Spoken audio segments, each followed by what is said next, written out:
Est-ce que Pasteur Marcelo savait la mort de sa femme? À 2 jours, il était capable d'envoyer le corps de sa femme de la Turquie au Congo. Pour préparer le corps, il n'était pas seul à la morgue. Préparer le corps, chercher les billets, trouver l'avion, amener le corps dans 2 jours. Le monsieur là, il a beaucoup de choses à nous expliquer. Il a des secrets qui cachent derrière cela. Écoutez-moi très bien. Écoutez-moi vraiment très bien. Je vais vous exhorter dans la vidéo ici.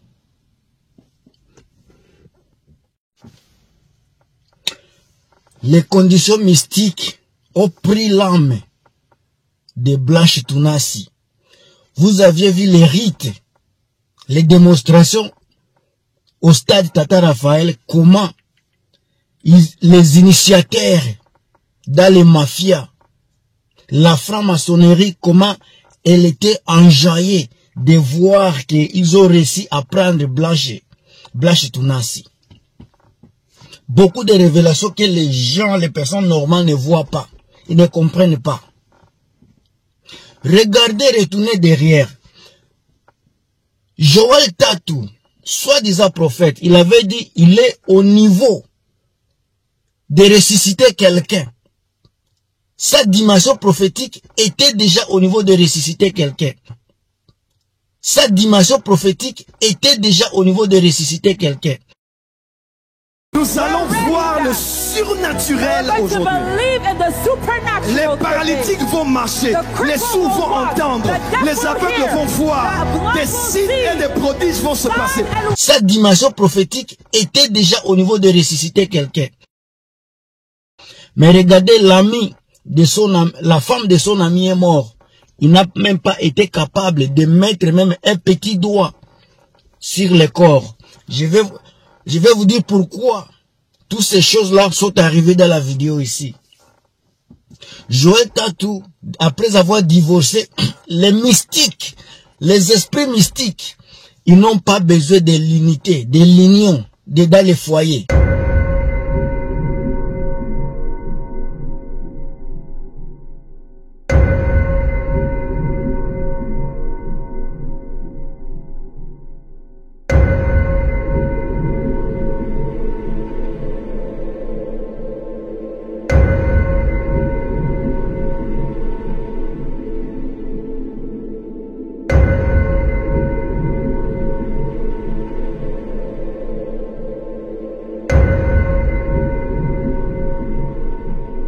Les esprits mystiques, ils n'ont pas besoin de l'unité, de l'union, dans les foyers. Joël Tatou, divorcé de sa première femme, parce que les mystiques étaient comme ça. Voilà la deuxième personne, Maki Kalambaye. Vous avez vu ce qu'il avait fait à sa femme Péniel. Juste parce que les conditions de leur magie, de leur fétiche, ne les permettent pas de vivre avec femme.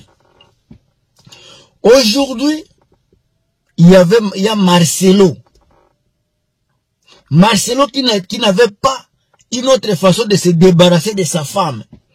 Beaucoup de choses que les gens ne comprennent pas. Il y a les problèmes de poison, il y a les problèmes de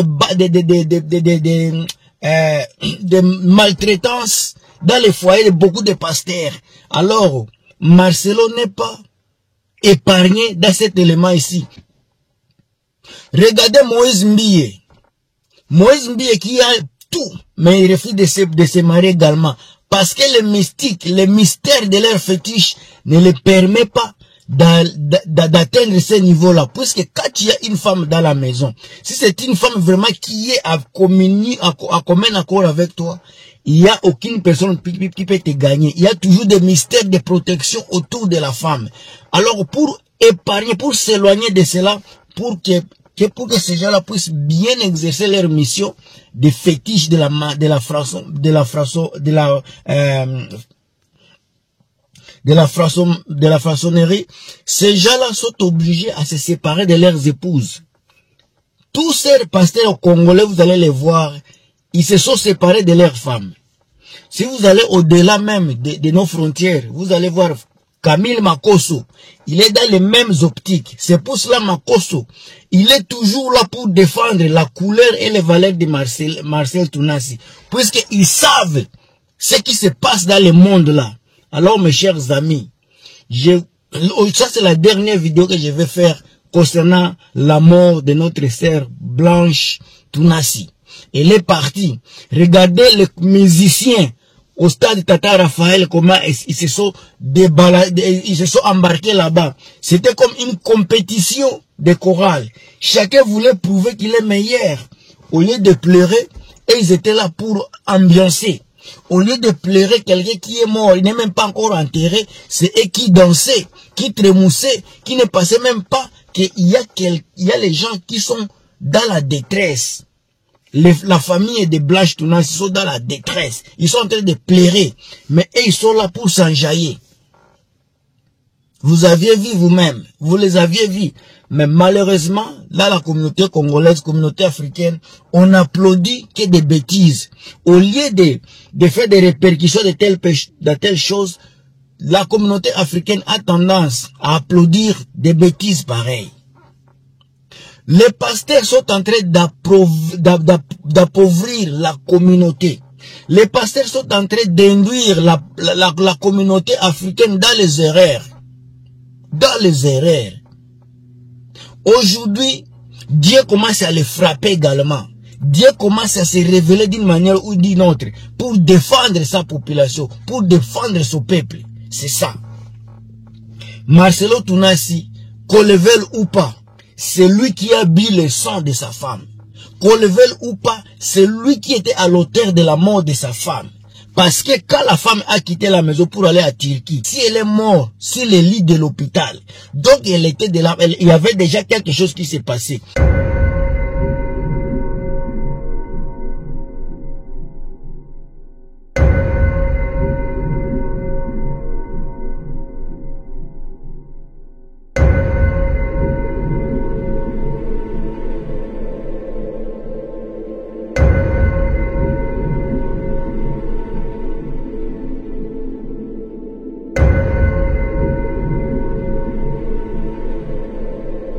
Comment expliquer une personne, comment expliquer cette analyse ici?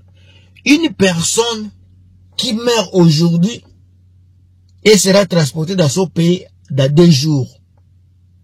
Pendant que, quand quelqu'un meurt, le temps d'embaumer, tu n'es pas seul à l'hôpital, il y a la ligne. T'as de t'embaumer, de te préparer, de te mettre dans le cercueil, d'emprunter l'avion, de trouver un billet de l'avion, maintenant d'évacuer la dépouille jusqu'au Congo, ça va prendre seulement 2 jours. Est-ce que Marcelo savait que cet événement sera arrivé? Est-ce que Marcelo Tounassi savait que sa femme mourra pour que toutes ces choses-là soient prêtes? Tout soit coordonné dans 2 jours. Quelqu'un meurt le lundi, il est déjà au Congo le mercredi. Est-ce que c'est possible? Ça, c'est une question à ceux qui m'écoutent. Ça, c'est une question à ceux qui réfléchissent plus loin. Ça, c'est votre frère Gilmas. Je ne vous fais que les émissions analysées. Je peux me tromper, mais posez-vous des questions. Faites des sondages également. Et vous allez tomber sur mon point de vue, sur mon analyse. Comment expliquer quelqu'un qui meurt dans 2 jours sera rapatrié? Même le président, on ne le fait pas dans 2 jours. Même les personnes, il y a beaucoup de, ce n'est pas seulement lui qui est riche, il y a beaucoup de personnes riches. Le temps il y a beaucoup d'étapes pour rapatrier un corps. Il y a beaucoup d'étapes. Mais comment celui-ci l'a fait juste comme ça à quelques secondes? C'est comme si tout était préparé, tout était préfait. Mes chers amis, ouvrez les yeux. Mes chers amis, ouvrez les yeux. Les offrandes que vous faites, ces gens-là prennent vos chances. Quand tu fais ton offrande là, tu l'offres à Pasteur Marcelo, il prend ta chance. Tu vas mourir pauvre. Combien de riches sont sortis dans l'église de Marcelo? Combien de riches sont sortis dans l'église de Moïse Mbille? Combien de riches sont sortis dans l'église de Makalambaye? Combien de riches sont venus, sont sortis dans l'église par exemple, d'évêque Mukuna? Personne. Tous ceux qui sont là sont des pauvres. Les gens vont là riches, mais ils finissent pauvres. C'est parce que, en faisant des offrandes, ces gens-là touchent vos argents. Il faut des prières sur cet argent-là pour vous appauvrir. C'est ça leur mission, c'est ça leurs objectifs. Alors, un soi-disant chrétien qui lit la Bible et sait que la louange, l'adoration appartient à un seul Dieu. Mais comment c'est fait que nous là, on commence à louer nos pasteurs? Est-ce normal? Est-ce que c'est normal qu'un homme normal puisse louer un homme comme lui? Pendant qu'on dit la louange et l'adoration appartient à un seul Dieu. Mais nos pasteurs sont devenus comme des anges. Nos pasteurs sont devenus comme des petits dieux. On les adore, on les loue. C'est eux qui font l'action. Ils ont pris la place de Dieu. Ils ont pris la place du Seigneur. C'est ce que nous devons vraiment faire attention. Nous devons faire attention à de telles hérésies. Ce sont des abominations que la population, le peuple de Dieu est tenté de faire. Vous faites des abominations à jeter des louanges à des hommes comme vous. La Bible interdit cela. Mais les personnes comme les Marcelo Tunasi, comme Moïse Kalamba, Mama Kalamba, de Moïse et de Mukuna, quand vous les voyez, vous les adorez, surtout les femmes. Vous avez vos maris dans la maison. Tu as ta femme, tu as ton mari dans la maison, le père de tes enfants. Tu ne les respectes pas, mais tu donnes tout ton respect à quelqu'un qui ne te fera jamais du beau dans la vie. Quelqu'un qui est là toujours pour te soutirer de l'argent. C'est la personne là que tu aimes. C'est la personne là que tu respectes. Maintenant, ton mari qui est là, pendant que la Bible dit, respecte ton mari. Respecte ton mari. Mais tu ne respectes pas ton mari, tu respectes une personne il n'y a aucune recommandation dans la Bible concernant le respect envers les pasteurs. Mais vous les respectez au détriment de vos propres maris, au détriment de votre femme, de vos femmes. C'est ça la communauté africaine, la communauté perdue, la communauté d'abomination. Gilmas, il est là pour vous motiver, pour vous donner des orientations, pour vous parler des choses vraies. Moïse Mbille, posez-vous la question, pourquoi il ne veut pas se marier? Mais on le trouve avec, il avait Eliane Bofano, il fait toujours des choses à l'extérieur. Pourquoi Moïse Kalamba a divorcé, a tabassé la femme, mais il veut toujours se faire comme innocent? Parce que les mystiques, leurs affaires mystiques, ils ont touché, leurs fétiches, leur franc-maçonnerie ne permet pas le mariage. Pourquoi évêque Mukuna, il est toujours un adultérien? C'est parce que leurs fétiches, des fois, ils sont obligés à faire des sexes par-ci, par-là, parce que ce sont là où les esprits utilisent les femmes. Pourquoi Tatou, Joël, l'homme qui était bien marié, il a divorcé à cause de petits motifs. Un homme qui lit la Bible dit que tu vas séparer ta fille jusqu'à ce que la mort vous sépare. Soit tu te sépares à la femme, mais tu ne peux pas te marier jusqu'à ce que la mort vous sépare. La femme n'est pas morte. Tu es séparé, mais tu as épousé.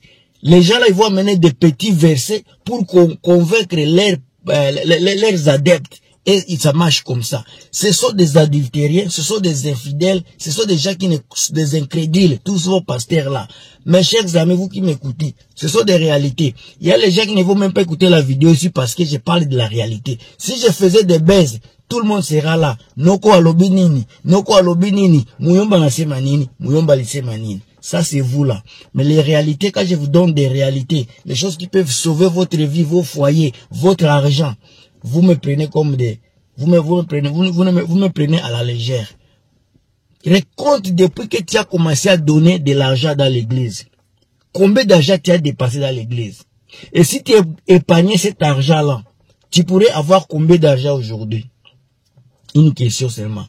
Si vraiment tu avais l'esprit d'épargner l'argent que tu as offert à l'église pendant plus de 6-7 ans, combien d'argent tu aurais aujourd'hui? C'est ça la question d'aujourd'hui. Mes chers amis,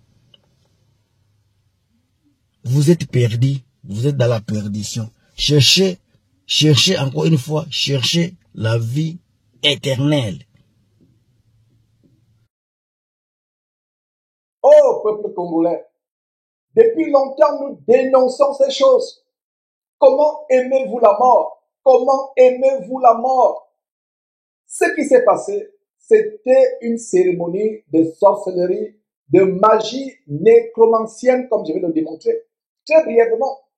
C'était une cérémonie de nécromancie, de magie. Depuis des années, nous dénonçons ces choses, mais ne font qu'entraîner des foules en enfer. En enfer. Eh, Pati ya Congo, Batu ya Congo, Bana ya Congo, Nakebi Sabino, Bambula Ebele, Tango Molai, contre ma pasteur Oyalokuta, ma pasteur Kindoki, Kasiboyo Kakate, Boso Solakate, Bomoni Sikoyo, Kindoki ya polele, la sorcellerie en plein jour, la magie en plein jour. Oh, peuple congolais, depuis des années que je vous avertis, vous me traitez de fou. Voilà ce qui se passe. Les accidents de circulation, les morts qui sont passés, les caméras, les télévisions, ils montrent le grand concert, mais ils ne montrent pas les gens qui meurent dans les accidents de circulation la nuit après le concert, ou bien 2 semaines, 2 mois après.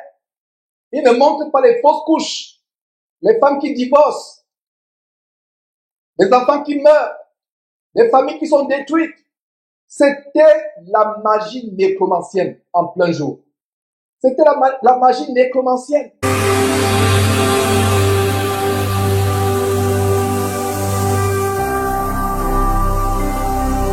Jésus-Christ TV, vous connaîtrez la vérité et la vérité vous affranchira.